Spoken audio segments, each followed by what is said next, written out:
अहिंसा परमो धर्म की, महावीर भगवान की। प्रातः स्मरणे परम पूजाचार्य गुरुवर श्री विद्यासागर जिमनी महाराज की जय।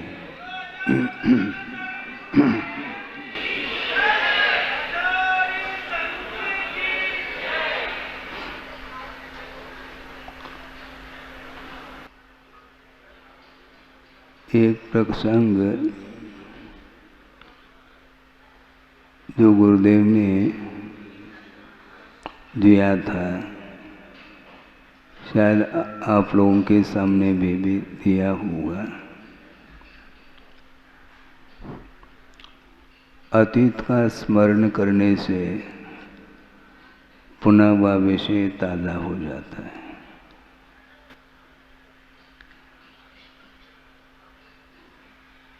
सरोवर में झांकने से अपना मुख देखने में आता है, लेकिन सरोवर का जो जल है वह रंगीन है, तो रंग अपने मुख के अवलोकन में बाधक सिद्ध होता है।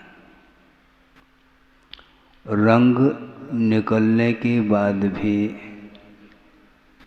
और भी कोई बाधक तत्व है जिसके कारण दर्शन नहीं हो पाता मुख का। तो वो कौन सा तत्व है?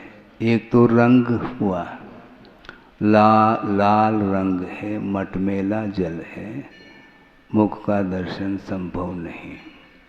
और रंग तो नीचे बैठ गया, मैल नीचे बैठ गया, और वो सरोवर का जो जल था बिल्कुल निर्मल है, स्वच्छ है। इसके बाद भी मुख का अवलोकन क्यों नहीं हो पा रहा है? क्योंकि तरंग विद्यमान है। रंग को भी निकालना है, तरंग को भी निकालना है, यानी तरंग शांत हो जाए, फिर बाद में अंतरंग का दर्शन होता है। सरोवर में क्या क्या वस्तु हैं वो सारा सारा दर्शन का विषय बन सकता है। उसी प्रकार मानस सरोवर यदि रंग और तरंग से रहित है तो निश्चित रूप से आत्मा का दर्शन हो सकता है। हमेशा मन में किसी न किसी निमित्त को लेकर के मानस सरोवर तरंगायित रहता है, उसको शांत करना है, जिसको आचार्य बोलते हैं योग। आत्म प्रदेशों में जो स्पंदन आता है वह मन वचन काय की चेष्टाओं के माध्यम से ही आत्म प्रदेशों में वाइब्रेशन आता है। उसको रोकने के लिए यह पुरुषार्थ है, और यह पुरुषार्थ निरंतर जारी रखते हैं तो निश्चित रूप से आत्मा का दर्शन हो सकता है। नहीं है तो उस वाइब्रेशन के माध्यम से न जाने कौन कौन से परिणाम उत्पन्न होते हैं, जो कि वह दुर्गति के लिए भी कारण सिद्ध होता है। मन वचन काय की चेष्टाएं शुभात्मक भी होती हैं और अशुभात्मक भी होती हैं। ये सारे सारे परिणाम स्वयं के हैं, उसका ज्ञाता स्वयं होना चाहिए। मेरे अंदर जो परिणाम समय समय पर उत्पन्न हो रहे हैं वो परिणाम कौन से उत्पन्न हो रहे हैं और इसका परिणाम क्या निकलेगा, ये सारा सारा ज्ञान का विषय बनना चाहिए। दूसरे के मन में क्या परिणाम उत्पन्न हो रहे हैं इसको जानने की कोई आवश्यकता नहीं, क्योंकि नाना जीव हैं तो नाना परिणाम हैं। नाना परिणाम हैं तो नाना परिणाम अर्थात रिजल्ट भी अनेक प्रकार के निकलेंगे, किंतु निरंतर अपने मन में जो विकल्प उत्पन्न होते हैं उसमें ऐसा तो नहीं है कि असत विकल्प उत्पन्न हो रहे हों। यदि हो रहे हैं तो उन विकल्पों को दूर करने का पुरुषार्थ पहले कर लेना चाहिए। सत विकल्प के द्वारा हमारा मोक्ष मार्ग रुकने वाला नहीं, असत विकल्पों के माध्यम से ही वह मार्ग अवरुद्ध हो जाता है स्वयं का, और उसके माध्यम से भी संभव है दूसरे का भी मार्ग अवरुद्ध हो सकता है। इसलिए अपने परिणामों को टटोलने का पुरुषार्थ हमें स्वयं को करना है। शांत यदि मन रहेगा तो निश्चित रूप से उसमें अच्छे अच्छे परिणाम जो परोपकार को लेकर के भी परिणाम हो सकते हैं। आखिर ये जो अपाय विषय धर्म ध्यान का जो प्रसंग आता है आगम में, उसमें होता क्या है?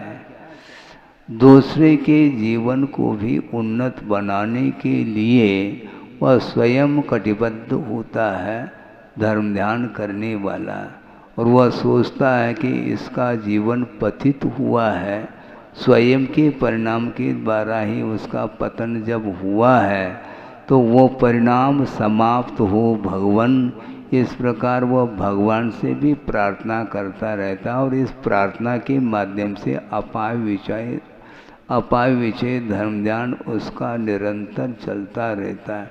सामने वाले का मन धर्म में लगे अथवा न लगे ये अलग विषय है, किंतु जो साधक होता है वह हमेशा धर्म का आधार लेकर के दूसरे के विकास के बारे में ही वह सोचता रहता है, और इसके कारण ही साथ से पुण्य का अर्जन उन्हें हो जाता है। ज़्यादा समय नहीं है, काफ़ी समय तक तत्व चर्चा चली है आगम के आधार से। अब और देने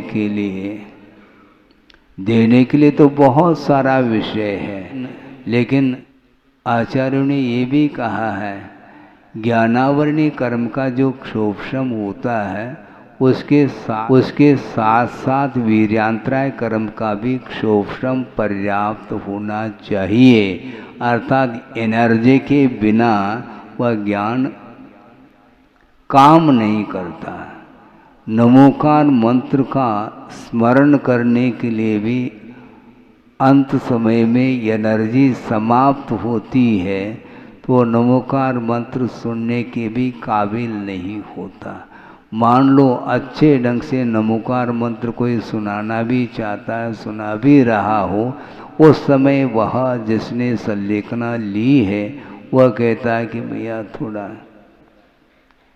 रुको, काफ़ी समय से सुना रहे हैं, अब सुनने की क्षमता मेरी नहीं रही। तो इसी प्रकार श्रुत का अंत है ही नहीं, काल थोड़ा है और शक्ति भी थोड़ी सी बची है। क्योंकि डिस्चार्ज हो जाती है तो पुनः चार्जिंग करने की आवश्यकता पड़ती है, क्योंकि जब तक बल नहीं रहता है, कायिक बल भी चाहिए, वासनिक बल भी चाहिए और मनोबल भी चाहिए। ये तीनों प्राण माने गए हैं। इसलिए इसका उपयोग गुरुदेव ने कहा कि सीमित मात्रा में करें ताकि प्राणों की रक्षा होनी चाहिए, क्योंकि बाद में भी वही प्राण काम में आने वाले हैं।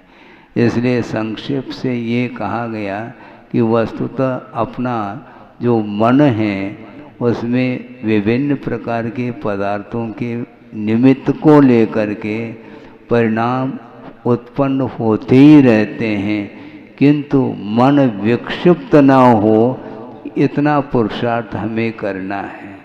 जिन जिन पदार्थों के माध्यम से, जिन जिन निमित्तों के माध्यम से मन यदि क्षुब्ध हो जाता है, विक्षिप्त हो जाता है तो उससे अपने आप को ऊपर उठाना है।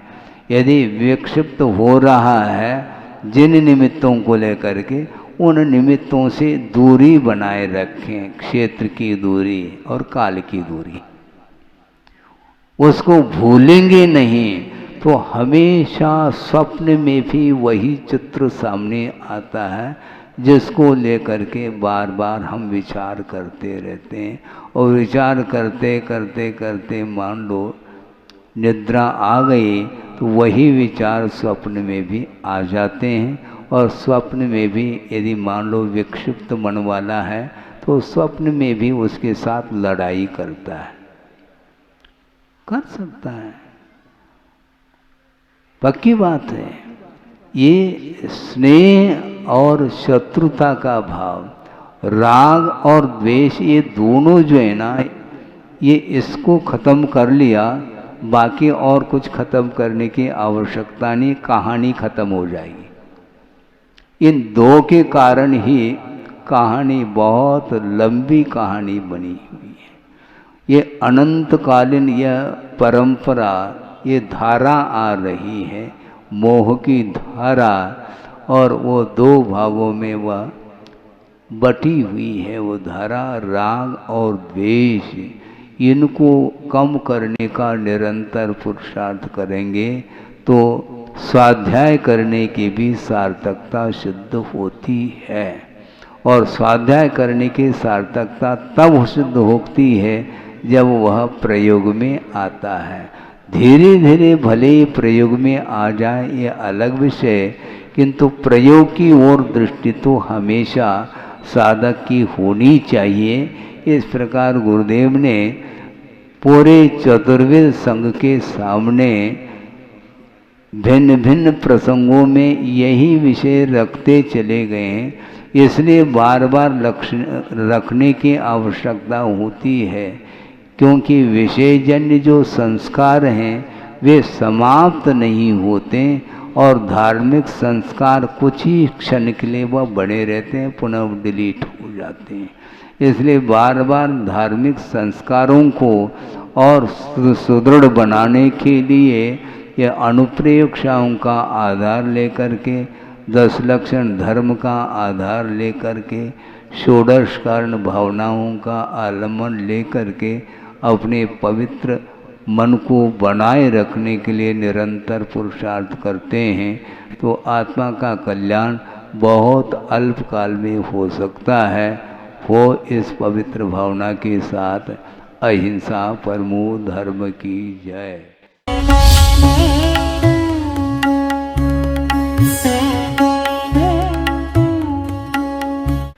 अहिंसा परमो धर्म की, महावीर भगवान की, प्रातः स्मरणीय परम पूजाचार्य गुरुवर श्री विद्यासागर जी मुनि महाराज की जय।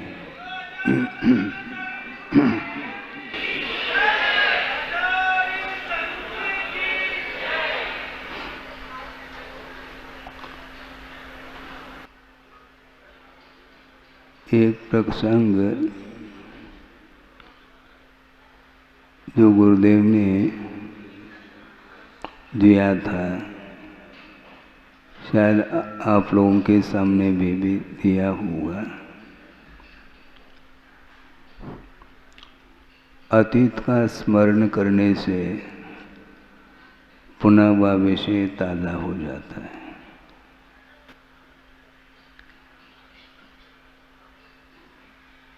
सरोवर में झांकने से अपना मुख देखने में आता है, लेकिन सरोवर का जो जल है वह रंगीन है, तो रंग अपने मुख के अवलोकन में बाधक सिद्ध होता है। रंग निकलने के बाद भी और भी कोई बाधक तत्व है जिसके कारण दर्शन नहीं हो पाता मुख का। तो वो कौन सा तत्व है? एक तो रंग हुआ, लाल रंग है, मटमैला जल है, मुख का दर्शन संभव नहीं। और रंग तो नीचे बैठ गया, मैल नीचे बैठ गया, और वो सरोवर का जो जल था बिल्कुल निर्मल है, स्वच्छ है। इसके बाद भी मुख का अवलोकन क्यों नहीं हो पा रहा है? क्योंकि तरंग विद्यमान है। रंग को भी निकालना है, तरंग को भी निकालना है, यानी तरंग शांत हो जाए, फिर बाद में अंतरंग का दर्शन होता है। सरोवर में क्या क्या वस्तु हैं, वो सारा का सारा दर्शन का विषय बन सकता है। उसी प्रकार मानस सरोवर यदि रंग और तरंग से रहित है तो निश्चित रूप से आत्मा का दर्शन हो सकता है। हमेशा मन में किसी न किसी निमित्त को लेकर के मानस सरोवर तरंगायित रहता है, उसको शांत करना है, जिसको आचार्य बोलते हैं योग। आत्म प्रदेशों में जो स्पंदन आता है वह मन वचन काय की चेष्टाओं के माध्यम से ही आत्म प्रदेशों में वाइब्रेशन आता है।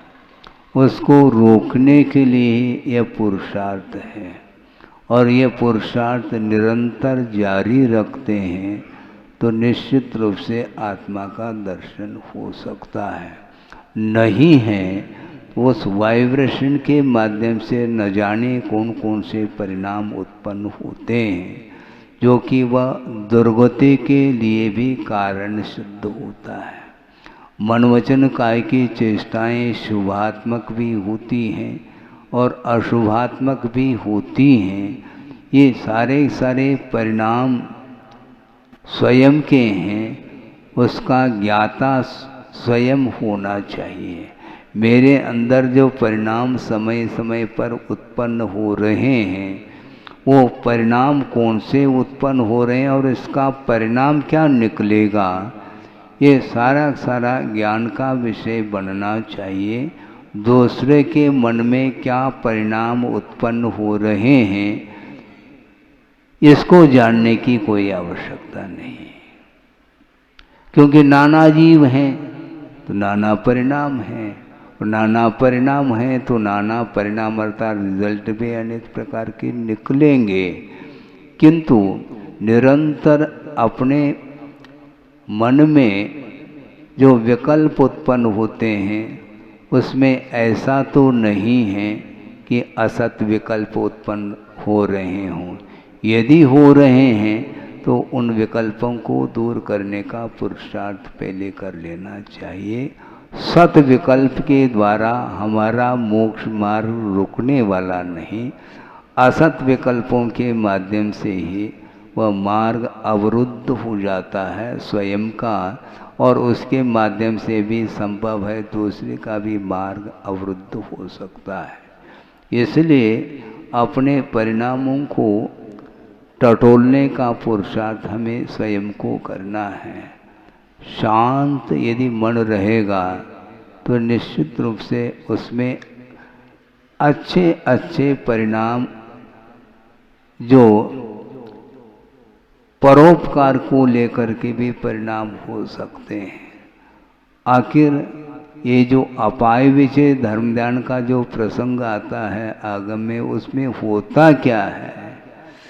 दूसरे के जीवन को भी उन्नत बनाने के लिए वह स्वयं कटिबद्ध होता है धर्म ध्यान करने वाला, और वह सोचता है कि इसका जीवन पतित हुआ है, स्वयं के परिणाम के द्वारा ही उसका पतन जब हुआ है तो वो परिणाम समाप्त हो भगवान।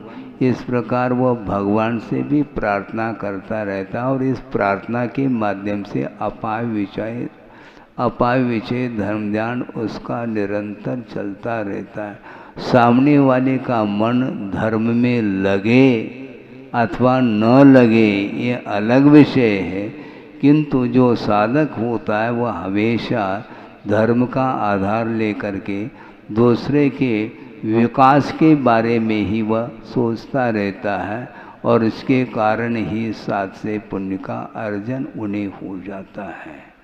ज़्यादा समय नहीं है, काफ़ी समय तक तत्व चर्चा चली है आगम के आधार से। अब और देने के लिए तो बहुत सारा विषय है, लेकिन आचार्यों ने ये भी कहा है ज्ञानावरणी कर्म का जो क्षोभशम होता है उसके साथ साथ वीर्यांतराय कर्म का भी क्षोभशम पर्याप्त होना चाहिए, अर्थात एनर्जी के बिना वह ज्ञान काम नहीं करता। नमोकार मंत्र का स्मरण करने के लिए भी अंत समय में एनर्जी समाप्त होती है, तो नमोकार मंत्र सुनने के भी काबिल नहीं होता। मान लो अच्छे ढंग से नमोकार मंत्र कोई सुनाना भी चाहता है, सुना भी रहा हो, उस समय वह जिसने संलेखना ली है वह कहता है कि भैया थोड़ा रुको, काफ़ी समय से सुना रहे हैं, अब सुनने की क्षमता मेरी नहीं रही। तो इसी प्रकार श्रुत का अंत है नहीं, काल थोड़ा है और शक्ति भी थोड़ी सी बची है। क्योंकि डिस्चार्ज हो जाती है तो पुनः चार्जिंग करने की आवश्यकता पड़ती है, क्योंकि जब तक बल नहीं रहता है, कायिक बल भी चाहिए, वासनिक बल भी चाहिए और मनोबल भी चाहिए। ये तीनों प्राण माने गए हैं। इसलिए इसका उपयोग गुरुदेव ने कहा कि सीमित मात्रा में करें ताकि प्राणों की रक्षा होनी चाहिए, क्योंकि बाद में भी वही प्राण काम में आने वाले हैं। इसलिए संक्षेप से ये कहा गया कि वस्तुतः अपना जो मन है उसमें विभिन्न प्रकार के पदार्थों के निमित्त को लेकर के परिणाम उत्पन्न होते ही रहते हैं, किंतु मन विक्षिप्त न हो इतना पुरुषार्थ हमें करना है। जिन जिन पदार्थों के माध्यम से, जिन जिन निमित्तों के माध्यम से मन यदि क्षुब्ध हो जाता है, विक्षिप्त हो जाता है, तो उससे अपने आप को ऊपर उठाना है। यदि विक्षिप्त हो रहा है जिन निमित्तों को लेकर के, उन निमित्तों से दूरी बनाए रखें, क्षेत्र की दूरी और काल की दूरी। उसको भूलेंगे नहीं तो हमेशा स्वप्न में भी वही चित्र सामने आता है, जिसको लेकर के बार बार हम विचार करते रहते हैं। और विचार करते करते करते मान लो निद्रा आ गई तो वही विचार स्वप्न में भी आ जाते हैं, और स्वप्न में भी यदि मान लो विक्षिप्त मन वाला है तो स्वप्न में भी उसके साथ लड़ाई करता है, कर सकता है, पक्की बात है। ये स्नेह और शत्रुता का भाव, राग और द्वेष, ये दोनों जो है ना, ये इसको ख़त्म कर लिया, बाकी और कुछ ख़त्म करने की आवश्यकता नहीं, कहानी ख़त्म हो जाएगी। इन दो के कारण ही कहानी बहुत लंबी कहानी बनी हुई है। ये अनंतकालीन यह परंपरा, ये धारा आ रही है, मोह की धारा, और वो दो भागों में वह बटी हुई है। वो धारा राग और द्वेष, इनको कम करने का निरंतर पुरुषार्थ करेंगे तो स्वाध्याय करने की भी सार्थकता सिद्ध होती है। और स्वाध्याय करने की सार्थकता तब सिद्ध होती है जब वह प्रयोग में आता है। धीरे धीरे भले ही प्रयोग में आ जाए ये अलग विषय, किंतु प्रयोग की ओर दृष्टि तो हमेशा साधक की होनी चाहिए। इस प्रकार गुरुदेव ने पूरे चतुर्वेद संघ के सामने भिन्न भिन्न प्रसंगों में यही विषय रखते चले गए हैं, इसलिए बार बार लक्ष्य रखने की आवश्यकता होती है, क्योंकि विषयजन्य जो संस्कार हैं वे समाप्त नहीं होते और धार्मिक संस्कार कुछ ही क्षण के लिए वह बने रहते हैं, पुनः डिलीट हो जाते हैं। इसलिए बार बार धार्मिक संस्कारों को और सुदृढ़ बनाने के लिए यह अनुप्रेक्षाओं का आधार लेकर के, 10 लक्षण धर्म का आधार लेकर के, षोडश कारण भावनाओं का आलम्बन लेकर के अपने पवित्र मन को बनाए रखने के लिए निरंतर पुरुषार्थ करते हैं, तो आत्मा का कल्याण बहुत अल्पकाल में हो सकता है। हो इस पवित्र भावना के साथ अहिंसा परमो धर्म की जय। बोधि समाधि परिणाम शुद्धि स्वात्मोपलब्धि शिव शोक सिद्धि चिंतामणिम चिंतित वस्तुदाने त्वां वंदमानस्य ममास्तु देवी। परम पूजाचार्य गुरुवर श्री विद्यासागर जी मुनि महाराज की जय। जय बोलो आचार्य परमेश्वर गुरुदेव श्री समय सागर जी मुनि राज की जय।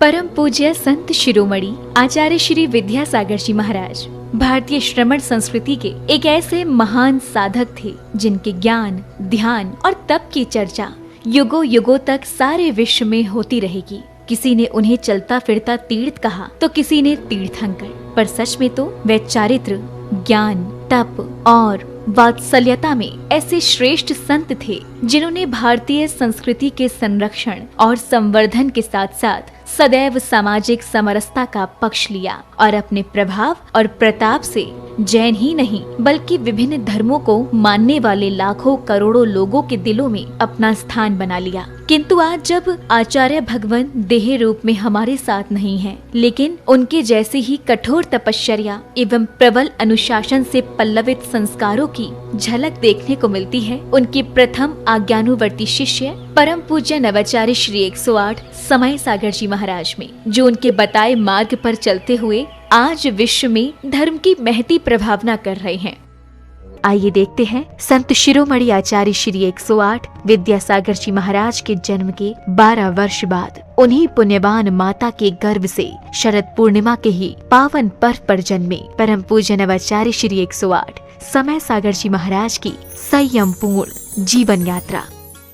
आचार विचार हो या व्यवहार, तपश्चरण हो या संस्कार या फिर हो व्यक्तित्व की बात, परम पूज्य नवाचार्य श्री 108 समय सागर जी महाराज प्रत्येक दृष्टि से साक्षात आचार्य भगवान की प्रतिलिपि कहे जा सकते हैं। और हो भी क्यों ना, आखिर जन्म देने वाले माता पिता तो एक ही हैं, और फिर इसे एक विचित्र संयोग कहें या फिर मलप्पा जी और श्रीमती जी के पूर्व भवों का पुण्योदय, जो उन्हें 27 अक्टूबर सन 1958 को शरद पूर्णिमा के ही पावन पर्व पर पुनः एक बालक के माता पिता बनने का सौभाग्य प्राप्त हुआ। 6 भाई बहनों में सबसे छोटे किंतु शांत प्रवृत्ति के इस बालक का नाम शांतिनाथ रखा गया।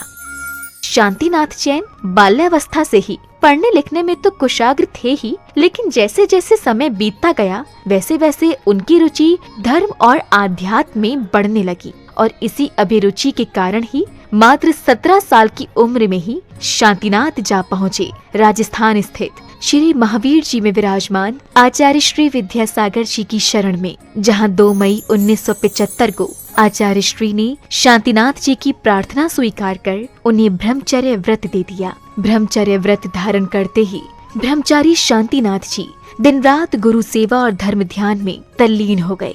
संयम व्रत को धारण कर तप और साधना के निर्मल पथ पर चल रहे ब्रह्मचारी शांतिनाथ ने केवल 5 वर्ष की अल्प अवधि में ही वैराग्य पथ के विभिन्न सोपानों को पार कर अपनी योग्यता से आचार्य भगवान को प्रभावित कर लिया, जिसका पारितोषिक मिला उन्हें मुनि दीक्षा के रूप में। 8 मार्च 1980 को मध्य प्रदेश के छतरपुर स्थित श्री दिगंबर जैन सिद्ध क्षेत्र द्रोणगिरी में आचार्य श्री विद्यासागर जी महाराज ने उन्हें मुनि दीक्षा प्रदान कर दिगंबर मुद्रा का पूर्ण साधक घोषित कर दिया और नाम दिया मुनि श्री समय सागर जी महाराज।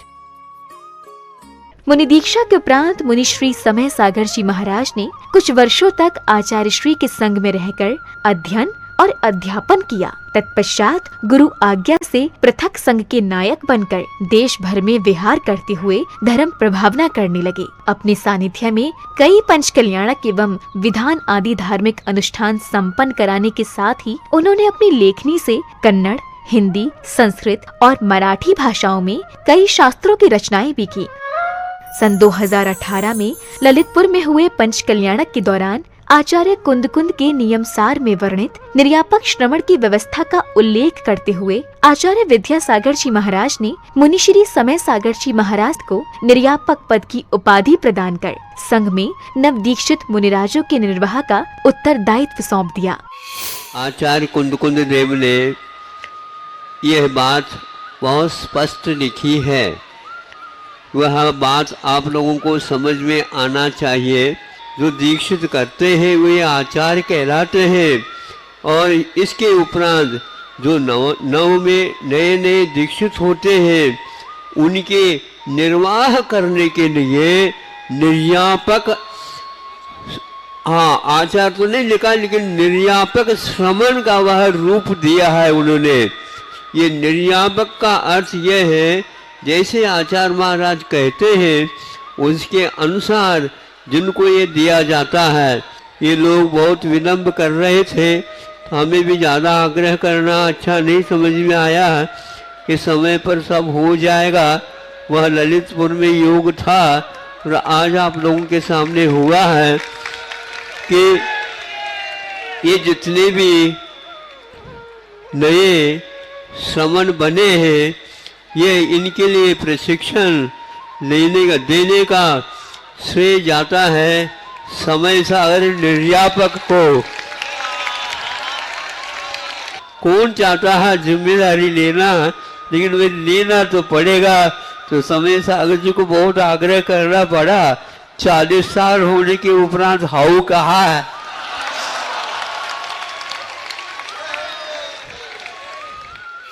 समय अपनी गति से चलता रहा। छत्तीसगढ़ के डोंगरगढ़ स्थित चंद्रगिरी तीर्थ में विराजमान आचार्य श्री विद्यासागर जी महाराज ने 6 फरवरी के ही दिन आचार्य पद के लिए निर्यापक श्रमण मुनि श्री समय सागर जी महाराज को चुन लिया एवं अपनी समाधि से 3 दिन पूर्व 15 फरवरी 2024 को आचार्य पद का त्याग कर पूर्ण संलेखना की ओर अग्रसर हो गए।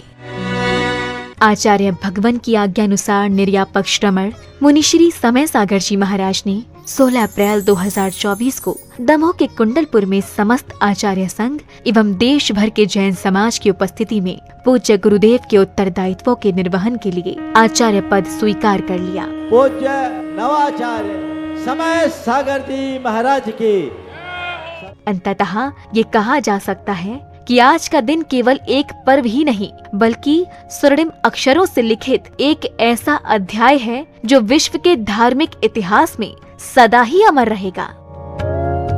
ये मात्र एक संयोग नहीं बल्कि पूरे समाज का पुण्य है जब एक ही दिन जन्मे गृहस्थ जीवन के 2 भाइयों ने गुरु शिष्य के रूप में परिवर्तित होकर धर्म उत्थान को अपना कर्तव्य माना और इसे परम पूज्य संत शिरोमणि आचार्य श्री 108 विद्यासागर जी की कठोर तपश्चर्या एवं संस्कारों का ही परिणाम कहेंगे, जो आज नवाचार्य श्री समय सागर जी महाराज भी उनकी अक्षुण्ण परंपरा का निर्वहन करते हुए धर्म की प्रभावना कर रहे हैं।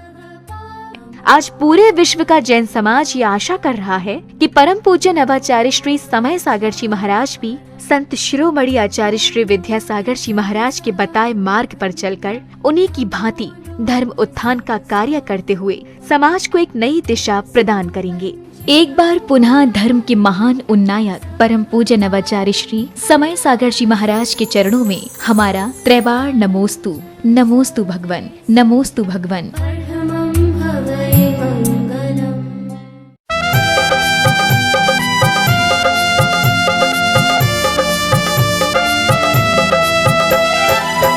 जिन शासन के नवाचार्य हैं, पूजे जिन्हें जग सारा है। जिन शासन के नवाचार्य हैं, पूजे जिन्हें जग सारा है। परम पूज्य श्री समय सागर को शत शत नमन हमारा है। परम पूज्य श्री समय सागर को शत शत नमन हमारा है।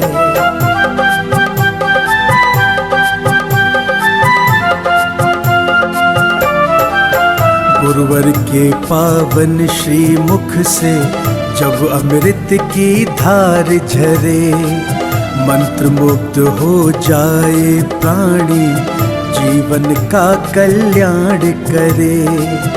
गुरुवर के पावन श्री मुख से जब अमृत की धार झरे, मंत्र मुग्ध हो जाए प्राणी, जीवन का कल्याण करे। मोक्षदाहिनी वाणी उनकी ज्ञान की अविरल धारा है। परम पूज्य श्री समय सागर को शत शत नमन हमारा है।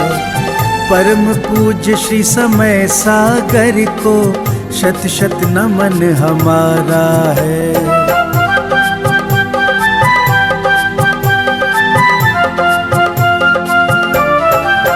परम तपस्वी दिव्य ओजस्वी, धर्म ज्ञान के भंडारी, काया जिनवर के समरूपी, भक्तन के हैं भवतारी।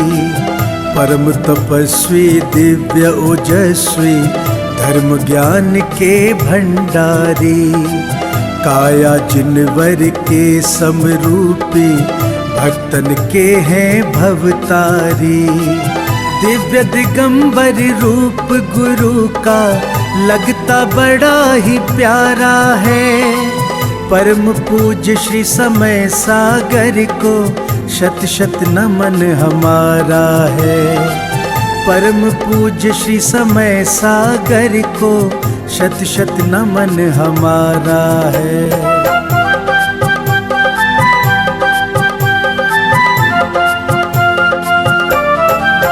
विद्या गुरु की प्रतिमूरत है, उनकी ही परछाई है।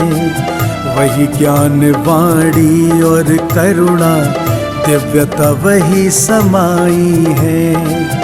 विद्या गुरु की प्रतिमूरत है, उनकी ही परछाई है। वही ज्ञान वाणी और करुणा, दिव्यता वही समाई है। जिन वाणी चैनल करे भाव से, नित गुणगान तुम्हारा है। परम पूज्य श्री समय सागर को शत शत नमन हमारा है। परम पूज्य श्री समय सागर को शत शत नमन हमारा है।